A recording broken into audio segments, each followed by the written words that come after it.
Kelly Clarkson is back on TV as a judge on The Voice. And I had a chance to talk to her yesterday about returning to the world of reality television after many years of absence, as well as her excellent new album. Here's some of what she had to say.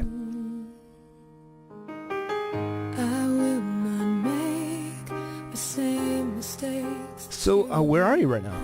I am in Nashville. We got home, was it yesterday? Yeah, we got home last night from New York, and we're here for a little bit working, and then we go back to L.A. What's it like? Are you in L.A. or New York? I'm in New York, yeah. New York. Oh, I just left you. There we go. What's it been like to be spending so much time in L.A. again, especially after kind of your essentially rural existence otherwise? Yeah, no, I mean, even from, whenever I was on Idol, I've never really resided in L.A. or New York. I've always been either in Texas or Tennessee. So it's interesting. We try and find the great points, great aspects of it.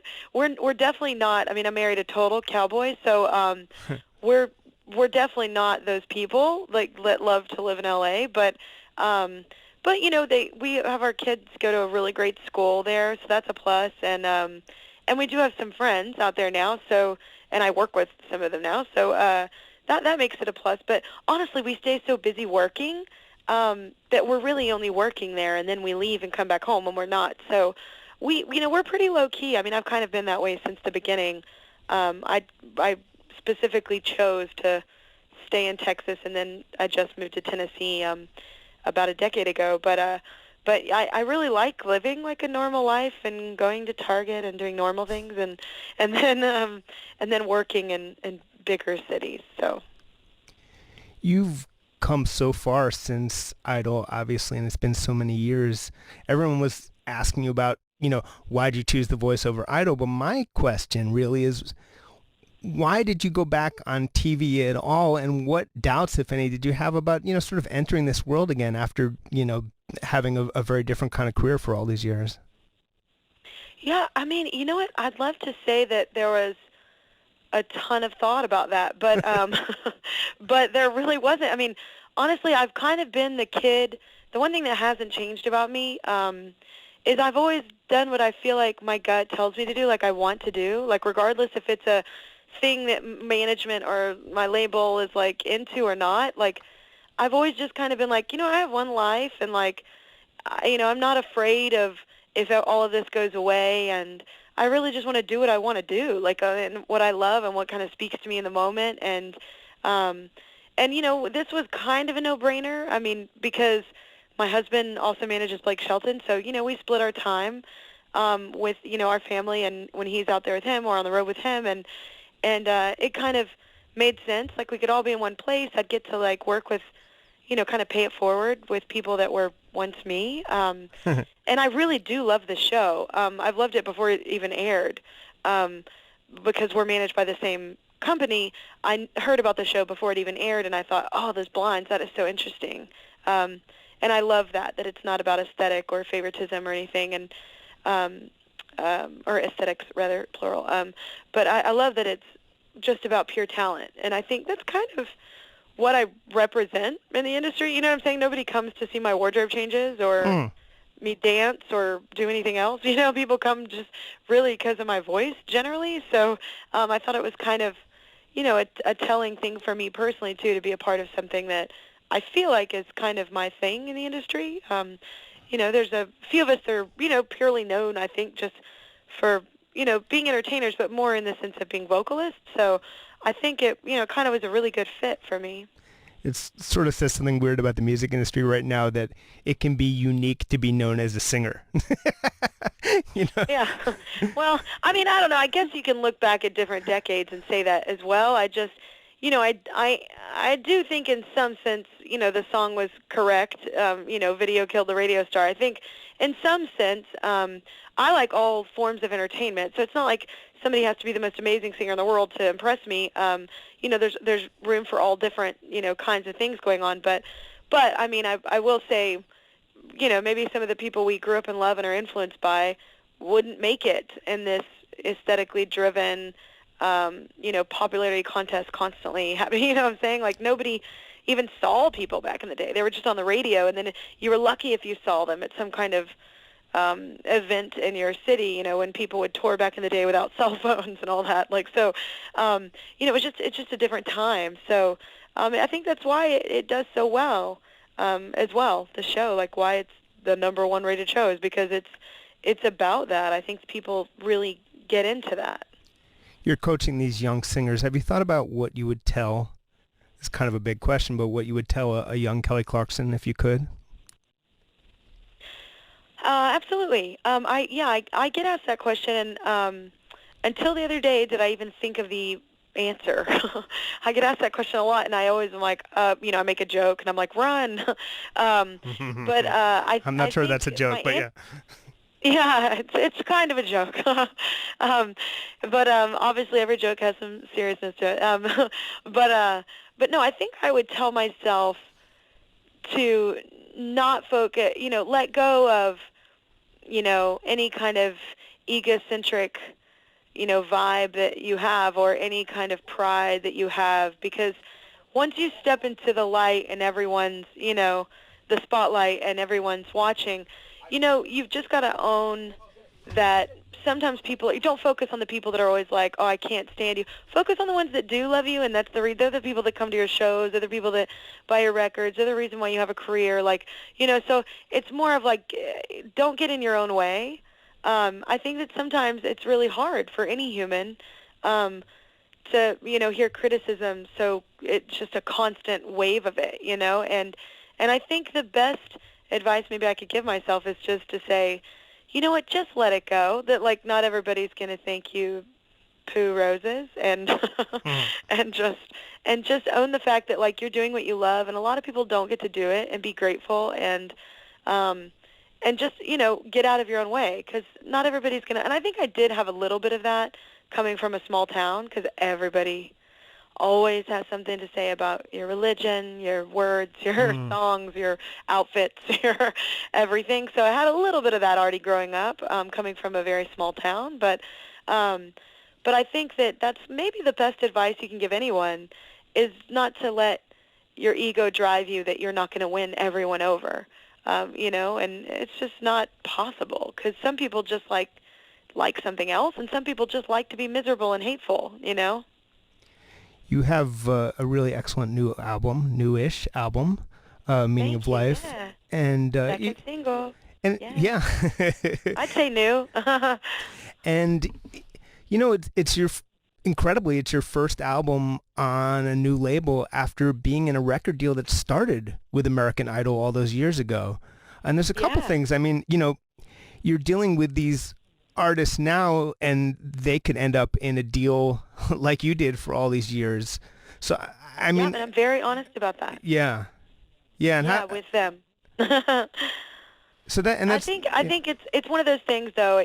Regardless if you talk to someone from a TV show or just a first record deal, I don't think that's, my own story. I think that's a lot of people's story that I've talked to in the industry, regardless of how you get in, whatever your door is.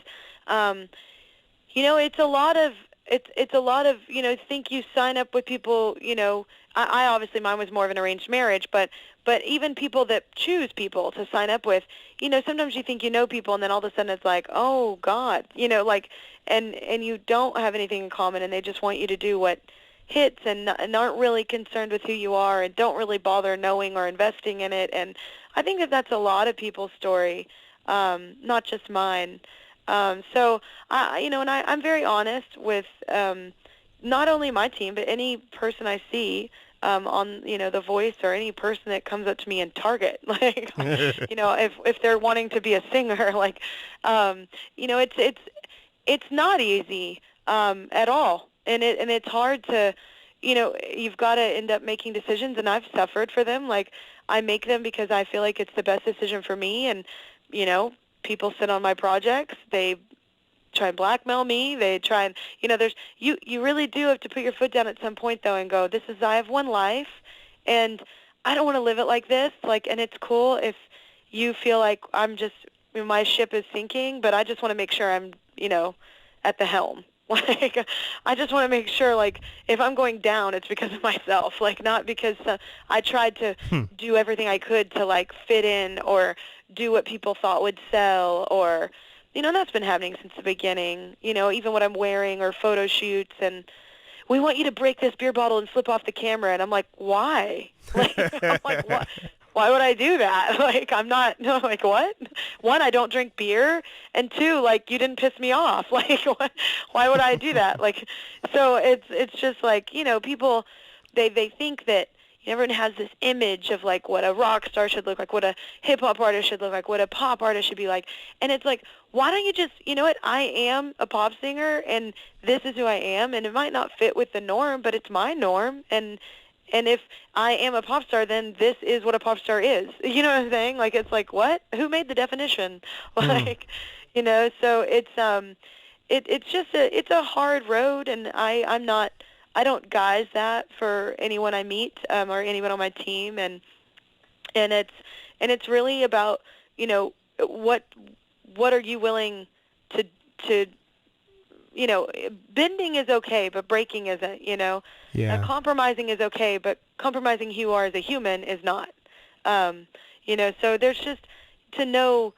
I think I've seen a lot of people, unfortunately, in this industry make poor decisions. They just go along with what everybody says because they think it'll make them famous, and they think they want hits. And it's like that's transparent. At the end of the day, you might make it for a minute, but it's not going to last. Like because at the end of the day, people see through that, and at the end of the day, you get burned out, and you end up in rehab, and you end up going down this path that's not where you want to go. And I just think it's so silly. Like nobody's performing miracles. We're not, solving world crises. We're not performing surgery. It's art. It's supposed to be fun. You're supposed to enjoy it, and you got to do whatever you can to make sure that that is happening. Yeah. You told one of my colleagues with your previous label, I really almost quit like 3 times. You said I was just like, there's a lot of sacrifice going on here and not a lot of happiness. That doesn't make it worth it as a human. Forget being an artist or anything else. I mean, things were. I mean, it's no secret. Like this is all what you clashed with Clive. You clashed with the label. They wanted things that you didn't want. But what drove you to the point of nearly quitting? Like what? How did it get to that point? I mean, honestly, it's exactly what I said. Like it's anyone, not even just this job and being in the limelight and being like a pop star. It's anyone in any job, any vocation in life. If all of a sudden you wake up and you're like, I am miserable. Like Hmm. I'm miserable. Like this is not what I wanted to do with my life. Like this is not what I feel like I was supposed to do with my life, like I'm not enjoyable to be around with just myself. Like I was unhappy and it just I don't know, I just like I said, life is so short and it's like why would you waste it constantly shadowboxing? Like it's Mm. like, that's not a way you should live your life. And I was in a I own it. I signed a deal and before, auditioning for Idol and that's what you had to do and and that's what happened. I did my very best and I think we did a good job. We were all successful. Um and I did my very best at compromising and trying to be a team player, but also while holding on to the fact that I'm singing these for the rest of my life, these songs, and this is my likeness and my face and me. Those people aren't in Kelly Clarkson for the long haul. They're in for whatever's hitting at the moment. You know what I'm saying? Like so. And I'm not saying all of those people. I worked with some really cool people at RCA. Pete Edge being one of them, who was my last label head there. But at that point, I was really needing to make a difference. Sorry, forgot to turn off my phone. Rude. But at that point, I was already, well, for lack of a better word, I was already gone.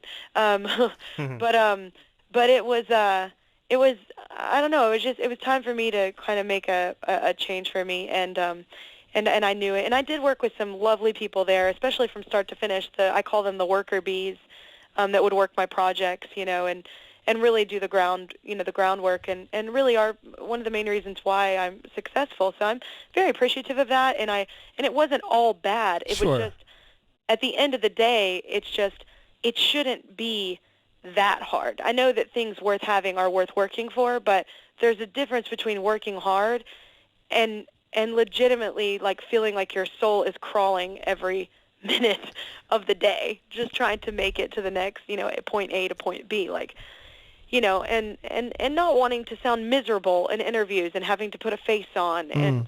and not wanting to ruin a moment for fans just because you're miserable, so you have to just paint on a face so you don't ruin their day because yours is, and you want everybody to have a great experience. And at the end of the day, I wasn't. And so, I made the decision once I was able. I did my best, and I feel everyone did in that environment. And like I said, we were successful, but at the end of the day, successful doesn't mean happy. And now it does in my life, We are successful. We are doing really well as a whole team and a whole unit, be it my management, my label, my glam squad, my, everything, like everything, my band, like everything is hitting on all cylinders. And I guess that's what I say to my team too, is like, this can happen. It just takes a minute to pick the weeds and find the flowers and keep them, and it can happen. It's not that it's not possible. It's just you can't be the person that's like, fame can't be your top priority. If it is, you're going to lose. Mm. It's not, you're going to be unhappy. When you have songs like, songs like some of your biggest songs, My Life Would Suck Without You, Since You've Been Gone, Yeah. and Dr. Luke, who you hate, I mean, made it pretty clear, was we involved. definitely don't barbecue. Yes. So I mean, but you still perform those songs. So how does, I mean, it's not uncommon. People have collaborators who they can't stand and stuff, but how does that not taint, the performance and memories of the songs when you dig into them, or how does that work for you?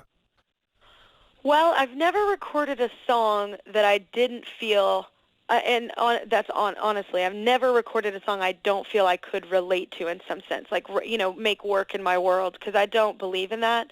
And that's why I've really pissed some people off, because there have been some real doozies sent my way that I was like, no. And then, my project gets sat on, but whatever.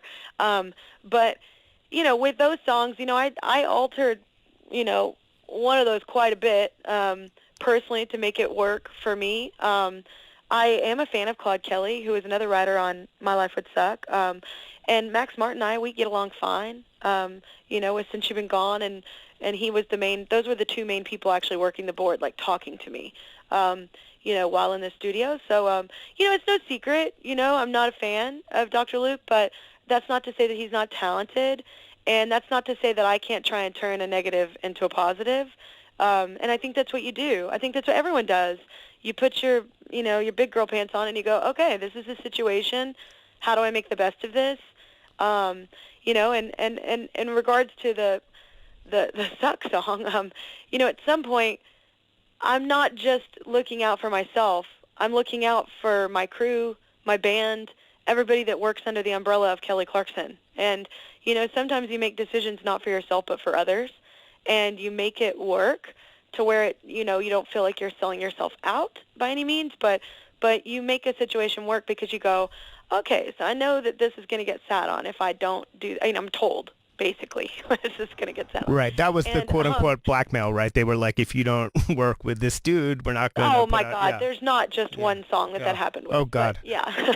Yeah. So it's, but I'm really good at making the best out of something that's not great. So in a situation, that's what I mean. So, I'm a positive person in general. I don't think that's a secret. I mean, I'm a bubbly human. I try and make the best of it. But in that situation, my manager, I'm not going to lie, I was totally bawling on the phone with my manager at the time going, I can't believe that, I asked not to work with one person and we can't make this happen like so many records later. Like I just can't believe it out of all the writers in the world. Like, and you're essentially powerless unless you say, like I had before, no, I'm not going to do this. And then they sit on your record, your tour suffers, your sales suffer, everyone suffers because of me, because of, right. You know what I'm saying? Because of my decision. So, and I noticed that the last record, and they knew that. They knew they had that kind of power, and they expressed it. And, I I felt and heard it, and you know, so with this one, I compromised. I got them to compromise, and I got to change that song for how I wanted it to sound and the lyrics, and do what I wanted, and I made it work, and you know, and then everybody thrived because I really did do my best, you know, at trying, and I just, you know, sometimes, you know, and that's in any job, you know, a lot of people that have people working under them as well, in any job, you know, you can't always just think of yourself in those scenarios. You have to think about everyone else that will be affected by your decision, while balancing the fact that you do not want to let yourself, you know, piece of yourself go just because that, you know, you can't compromise so much to where, you know, you feel like you've lost a part of yourself. It's a very hard line sometimes to balance when you're in a situation like that. Totally. And I promise we'll move on to lighter subjects in a moment. But I didn't, you know, two things struck me. I mean, the bravery of you being this, you know, very young woman, probably sitting in a boardroom full of dudes telling them that you would not go in the direction they're demanding from the very beginning. And, you know, also just the sort of the gender aspect of it that people weren't talking about as much then, and maybe people are looking at now. And I'm just curious how all that looks to you now. Yeah, you know? no, it's definitely happening. Yeah, I was shoved magazines of girls naked with guitars and telling me that's what I'm competing with. And I was like, I'm not competing with that. I was like, what? I was like, I don't know who is, but I'm not competing with it. I don't feel like I'm competing with that. Like, you know, and I was definitely, it was always like the sexier songs, like, and they were just not even good sexy songs, but like, that it was always like that, you know, trying to make, you know, 'cause that sells. Like, let's be real. Like, that's, you know, and I would look people straight in the face and go, look, I hear you. And I realize, like, even historically speaking, yes, sexier sells, but, like, I feel that there's a way you can be sexy and not have to do this because this person likes doing this. That's who they are. Like, they're comfortable. Like, but that's not comfortable for everyone. That's not, every female doesn't want to be naked with instruments around them. Like, that's not, that would be like saying every man loves to play football. Like, every man is a jock. Like, every man is a, you know what I'm saying? Like, it's like there's different kinds of people, you know? And that was a big part of it. You know, especially when I first started, it was like, wait, what? And I was like, did you even watch me on TV? Like, I'm the girl that didn't wear makeup, like, unless I was on stage. Like, I'm the girl that, like, you know, this isn't, and I feel like I am a sexy woman, like, but I don't think I have to do certain things in order to achieve that. Like, you know, and I think that there's all kinds to all people, you know, like, some people love doing that, and that's who they are. It's almost a part of their character and their personality, and I applaud that. You should be that if that's you. But no, all that stuff was shoved in my face nonstop. And I would just laugh, honestly, which probably pissed them off. But I was like, I mean, even if I wanted to do that just to sell records, like, I couldn't do it. Like, it would be transparent that I was not being me. You know what I'm saying? Like, there's a way to there's all kinds of, you know, different kinds of sexy. But I think for females specifically, you know, they do push that, you know. And even for guys, I'll say that for guys too that I know in the industry, you know, they're like, oh, we want your shirt off and show your ass. And it's like, what? Like, they're, you know, they're like, I don't want to do that. I feel like I should have a puka shell necklace on and on the beach and some tulle. Like, it's like, what? Like, that's not my vibe. Like, you know, so they try and do it with everyone. But I will say it's obviously pushed a lot more on the female gender. But, you know, I mean, I've probably pissed more people off for that, too. But, you know, I have a niche for doing that, so. I watched your initial televised audition from Dallas on American Idol. I just rewatched it for the first time in years. You sang At Last. Yeah. And you said, I was so happy because the British man didn't make me cry. Yeah, because everybody was walking out crying. And I was like, what the hell's happening? Like, and they were like, there's this British man, and he's awful. So I was like, okay. Like, it's kind of nice to see, though. It prepped you. Like, they'd all leave, like, bawling, and you're like, well, okay.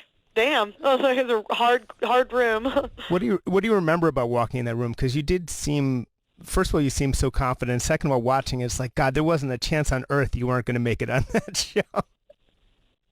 Well, I mean, well, here's the thing. Nobody knew, what we were doing really. Like nobody knew the gravity of the situation, obviously, at that point. And honestly, my place had just burned down in LA. I'd just literally driven home, had lived in my car for 3 days, and literally had made that outfit I was wearing. So I mean, I think the only reason why I was probably confident is because I had nothing to lose. So I Yeah. was like, you walk in a room, and I think that's almost helpful in a sense. Think of the artists that you love and adored, and if you hear their stories, they're probably not easy upbringings. A lot of those people had to work for everything they got, and that was definitely me. And I know people see it as, oh, she auditioned, it was so easy to get in the door, and I was like, well, there was life before that show. Like I went to many auditions, I sang backgrounds for people, I lived in LA, I did things, before that. But I think I walked into the room just going, well, here goes nothing. And then, I went to work right after, Hmm. and had just got my job back. So I didn't think it would amount to anything. I just thought I might get paid, and I needed money. And, this was a gift that I had to really make money on. So I think that really helped, the fact that I had nothing to lose. You've been, I was going to say threatening, but that's not the right word. You've been promising to make a country album for a long time, and I think you actually have started on it. So what's going on with that? Are we going to get to hear that? Well, it's one of those things, like, I think I'm very particular about it. Like, I've started it, and even, like, I have a couple friends that are just amazing songwriters that I've known before they even, became huge country music songwriters. But, like, we've always clicked, but it's like, I really want to make, I kind of keep changing my idea on what I want it to sound like, because I have so many different influences, even in the country world. And I like singer-songwriters like Patty Griffin and Alison Krauss, and like what Robert Plant did with Shifting Sands, like, Hmm. or wait, Raising Sands? I Raising can't Sun, remember. yeah. Raising Sands. I just changed their album title. But I love that album. I love the old school, like Trisha Yearwood stuff. Like there's just, the Emmylou Dolly thing that they did with Linda Ronstadt.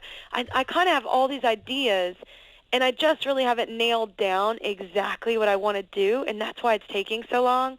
Because I feel like, I'm Texan. I grew up like in it, like, and especially Texas country, the Pat Green stuff, like, and Stevie Ray Vaughan, like all that Texas sound of country Hmm. too. Like I just really want to do right by it, like, so I keep changing my mind, and like, and we haven't recorded something that is, when I made Meaning of Life, it was exactly what I wanted. You know Yeah. what I'm saying? Like, it was exactly the sound that I wanted. All these influences that inspired me to be a singer, like these R&B kind of soulful singers, that did that for me in this genre. And I just have not nailed that down. Um, With country, Within yeah. country, like singer-songwriter, soulful kind of vibe. And until I do that, I don't really want to mess around with it. I want to come out with like the strongest project ever. So I will do it, and that's why I'm, threatening it. But I just really, not only me, even my friends in country music, like they're like, we want to make sure this is perfect. Like when it comes out, it's like perfectly me, and I don't want to chase anything, and so I think that's why I'm taking my time with it, and I feel like, I have the time, so why not? I really love the song "Cruel" on your new album. What do you remember about that one coming together? Good. I love that you picked that one. Hmm. That's awesome. I love that you made it. So Nobody. yeah. I know. Thank you. I just that's not usually the one people will say, and it's one of our favorites. That one and What'd You Call That Love are like two of my favorite Yeah. slow dance. But yeah, no, I love that song. I love one how Jason Halbert, who produced that record, I love how he records my voice. Hmm. He's probably one of my favorites that records my voice. He just really, it sounds like how I sound on tour, and he does little to it, but he does just enough to where it's just like, oh. But I love the vibe of the song. It reminded me of like those '90s R&B songs, like Tony Braxton, TLC, like, all that, that vibe. that I loved, was a total all skate at the skating rink. Like, I love that whole vibe. And that's actually Cruel was the second song we recorded for the album. It Hmm. was Meaning of Life and then Cruel. And those were our two songs that kind of set the bar and tone for the entire album. There's a song called Medicine on the new album that for me has a really, I can't even decide whether it's Janet or Michael or both Jackson feel. Were those artists you were thinking of with that one? You know what? It was actually Janet is one that I loved, so yes, that was an influence. But it was actually kind of we were trying to create this modern pop, soulful pop like Mariah Whitney, like how they Ah, almost did like with their up-tempo songs. But yes, I am a huge. I was honestly more of a Janet fan than I was Michael. I know that's absurd to everyone, but no. maybe it's because I'm a female singer. I don't know. I gravitate towards them. But I loved her whole. I mean, God, Rhythm Nation, like even her ballads were just so beautiful. I love Jimmy Jam and Terry Lewis are like two of the most amazing producers. So, I was more of a Janet fan, I would say. But yeah, no, all that whole like 90s, just how the vibe of the track sounds like, but we obviously tried to contemporize it. So, but I will say that it was kind of a more Whitney Mariah thing too, with that whole like, that's like totally Whitney, like so, and then the ooh, ooh, like with the Mariah kind of emotions vibe coming in there. So there were kind of, we pulled from all different kind of 90s R&B pop soulful kind of vibes. So Ever since the beginning, we've heard Aretha Franklin's name in sort of a breath with yours. It was even mentioned in the context of this album. Aretha is such a major figure in American music, and she also is, she can be tough on young singers. They'll yeah, ask her about them, and she'll be like, I love their gowns. But on a I sort of totally saw that interview. Nice gowns, nice gowns. but on the She sort can throw shade like a queen. It's for sure. amazing. But on like It's the awesome though. I mean, I love the fact that she's not trying to be mean though, and she's trying to be honest. She has no way of like, she's like, I'm not gonna lie, like. but on like the deepest level, what have you learned from her, and what do you continue to learn from her, but musically and just and even from the way she carries herself as well? I mean, specifically her, there are some other singers of that generation that I love too, like Etta and, Ella Fitzgerald. I loved a lot of different styles of music, but I will say Aretha stood out for me because there are certain people that come along. Annie Lennox is one for me. They come along and you hear them sing, and it's almost as if they don't need words. Like Hmm. everything, the sound, the tone, the ache like in their voice. I mean, it sounds really dramatic, but I've always been that kid that's like kind of had a lot of depth, and maybe it's because I went through a few things like growing up, but like I fed on that. Like I loved listening to her sing, and it was like I didn't even care what she was saying. It was like it was just, but when she was, Ain't No Way, like all those songs, like it was just like it was like a conversation. It was such a story, but it was like her her tone and her voice was just almost its own story without words. And I think that there's very few singers like that. Like I'm not one of those singers. I mean, I wish I were, but like Hmm. there's very few singers that have that vibe. Bonnie Raitt. Like there's very few singers that really possess that that thing. That really you have to stop and like you feel it deep inside, and it's really about a feeling. It's not even the fact that she is a flawless vocalist, like even those records, like, they didn't auto-tune then, that was all feeling. And when it was slightly off key, it was perfect. Yeah. It was heartfelt. And, and I think that that's before anything, and that's like even what people ask me, like what I turn for on the voice, like what I turn my chair for, more than anything above pitch, like above all of it, I listen for believability.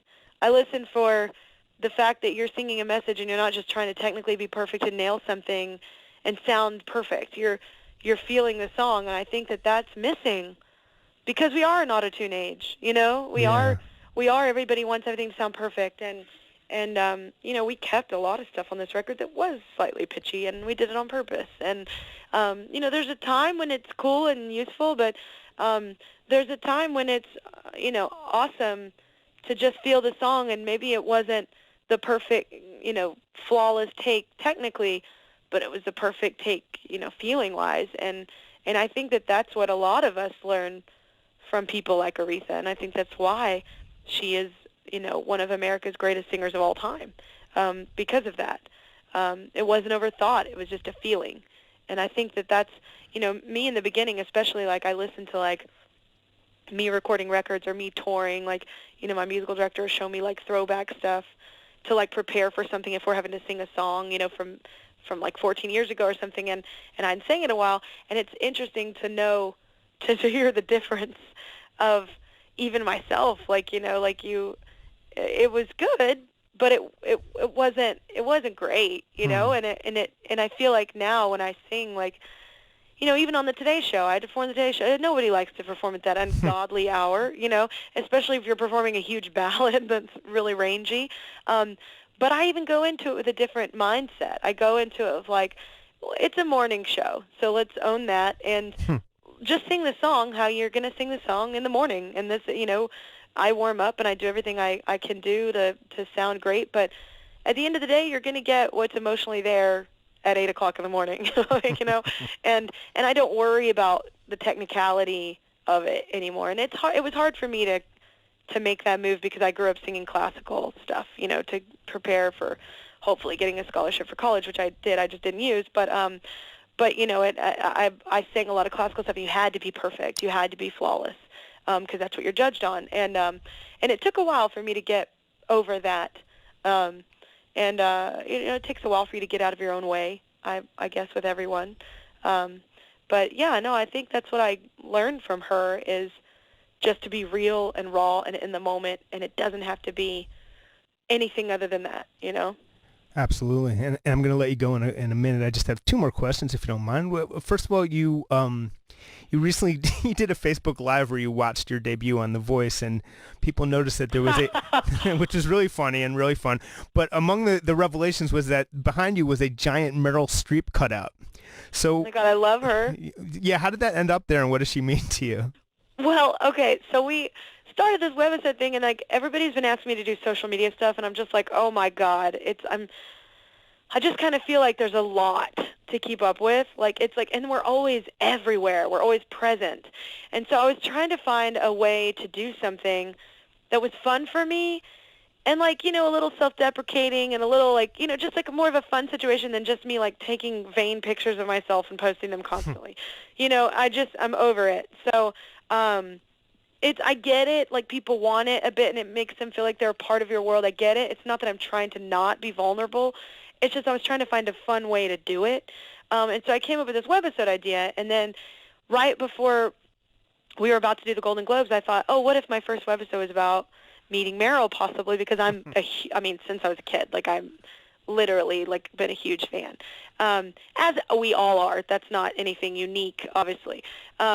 But anyway, so I thought, I'd just make this funny webisode, like, obviously knowing I was not going to meet Meryl Streep. Like, I didn't think that would happen. And because, first of all, she was in, like, the famous section. I was, like, in the minion section. Like, I'm saying? We're, like, one level up. Like, we're not even near her. I thought I'd get to see her from the stage while I was presenting, an award or something, but not meet her. And so it was kind of a joke, and then it turned into I actually got to meet her. So then that was the second one, and I got to meet Steve Carell, which was rad. He was so awesome. And then it kind of became this joke because my agency, like, it went viral, and everybody was like, oh my God, she's such a nerd, like how she freaked out. And I've met so many people, I've never freaked out like that. I was a complete tool. I own it. She's totally scared of me. I would be too. Um, but anyway, my agency as a joke sent me this, cardboard, like, stand-up thing of her. And it's literally the funniest gift I've ever received. So then I thought it would be funny to just, like, have her as my co-host. So, like, she's my co-host for my webisodes. She's been in every one of them, except for the first 2 hours, obviously talking about her. But anyway, so now she's just this thing we just, like, have. And now we're thinking we're gonna paper doll her, like old school paper dolls. We're just gonna, like, put things on her, like sayings and stuff. Like, sometimes it'll be different, but really it's just like a joke at this point. Like, but we do travel with her, just in case I do a webisode. So, but the webisode thing was really created because I was trying to find a compromise of like, I mean, people are always on me about you're not active enough on social media, and I'm like, because it's so vain. There's just too much. It's like, it's just a lot of, who cares what my coffee looks like, and who cares what I'm doing this morning, like, and I get it that people do, but I'd just rather do it in like a fun way for me, Totally. selfishly. So yeah, so they're just random webisodes. We started off A Minute and a Glass of Wine, which is like a song that hasn't been released yet, but A Minute, the intro, has been on the album. Right. But it was just kind of a fun thing to do. But yeah, I am obsessed with Meryl Streep. So, You but I al- think we all are. I'm not weird about that. you also met Steve Carell, which people were psyched about, given his famous Kelly Clarkson Yeah. exclamation. I think we were both excited to meet each other because we'd never met each other. We'd never been in the vicinity of each other. So that was really rad for both of us, I think, too, because it was obviously ended up being this big moment in pop culture that was, no unbeknownst to both of us. We didn't know that was going to happen. So, but it's cool. It was like it was an awesome thing because, one, I'm a huge fan of his. I think he's a phenomenal actor. I mean, not only, he's hilarious, but he's a serious actor as well. He's really good, and he's a really solid stand-up dude, which is like, you don't always meet that, and his wife was lovely. It was just cool. Like, sometimes you don't, you meet people and you're like, ugh, what a letdown, and then it's awesome when you meet people you really do adore, and then they happen to be rad as well. So you've made an album that you're really happy with, and you're on a new label, and you're back on TV. Have you started to think about, man, what are the next 5, 10 years of your career going to look like, along with, raising your kids and all the other stuff you're doing? Yeah, I mean, honestly, my husband and I talk about it a lot because, I love touring, and I've loved, even being part of The Voice. This season has been so fun to shoot so far. I think really our decisions are based upon our family. It's easy to take them on the road. It's cool. So we're always going to tour probably, and it's fun to make, create albums, and who knows what project, will sound like next. And it's fun to have a team that's excited about that. But it really does. And at the end of the day, it's not that my career's on the back burner. It's just that it's, on the side burner, like with my family, like, and I just want to make sure, like, I'm a present mom, Totally. and I have abandonment issues, so I definitely don't want to pass those on.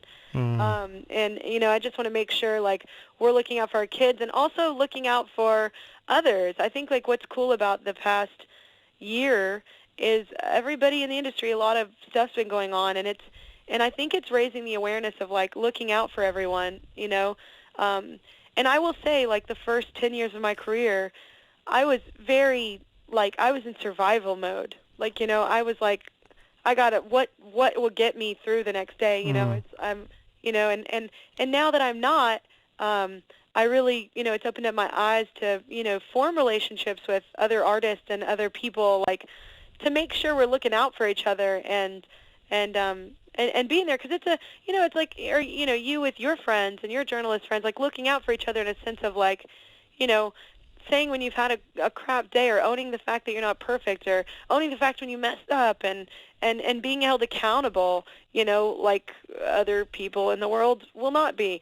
So I just think it's a year of really being self-aware of, or aware of that society, with society, of, just realizing we're all doing our best, and we're trying, and, we're all going to fail, we're all going to mess up, and it's okay, and do better next time. And I think that's kind of where I'm at in my career, like, looking at other artists that I meet, and, younger artists, and saying, don't put too much pressure on it. We're not curing cancer. It's supposed to be fun. Don't put all your eggs in the fame basket. That's fleeting. So I don't know. I think it's about family and just connection at this point. And maybe that's because I'm, older than I was. I'm not 19 anymore. I'm 35, and priorities change, and your eyes are opened up to more than yourself. That's still super young, by the way. And my last, Yeah. my last question is: have your kids learned about From Justin to Kelly yet? Oh God, no. I'm like literally my nanny, it's like one of her favorite movies and I'm like, I swear to God I'll fire you. Like, I was like, come on. I was like contractually obligated. I didn't want to do it. Do not show my children until they must see it. It's just something that it's not that I'm like mad about it. It's just not something I wanted to do, you know? So I'm like, oh, I want my kids to see me doing things I love and like being good at it. um, so I'm sure they'll see it. I'm sure our older two have seen it. Ah, see? Okay. So yeah, our older two have seen it, but they have to love me. So you know, even if they see it.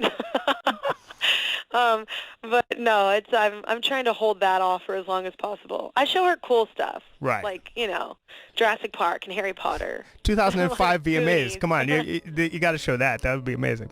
But Kelly Clarkson, thank you so much. Always a pleasure. Yeah, Really it's always fun appreciate talking it. to you, man. You've been listening to Rolling Stone Music Now. I'm Brian Hyatt. That was me and Kelly Clarkson.